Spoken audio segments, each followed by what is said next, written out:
పురాతత్వవేత్తలు సూక్ష్మరాతి పరికరాల కేంద్రంగా గుర్తించిన ప్రదేశం ఏది? సరైన సమాధానం గిద్దలూరు.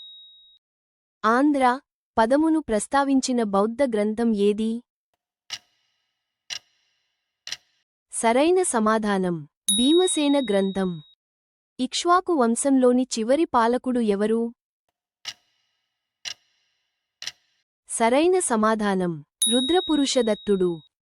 శాతవాహనుల కాలంనాటి కోళిక శ్రేణి వీరికి చెందినది? సరైన సమాధానం నేతపనివారు. తన కుమారుడు పిన్న వయస్కుడు అవటం వల్ల రాజ్య సంరక్షకురాలిగా పాలించిన శాతవాహన రాణి ఎవరు? సరైన సమాధానం దేవి నాగానిక. రెండవ పులకేశికి చెందిన ఏ శాసనం మంగళగిరిను మంగళపురంగా ప్రస్తావించింది? సరైన సమాధానం మార్టూరు శాసనం. మిలీనియం కవిగా పిలువబడిన కవి ఎవరు? Test your knowledge.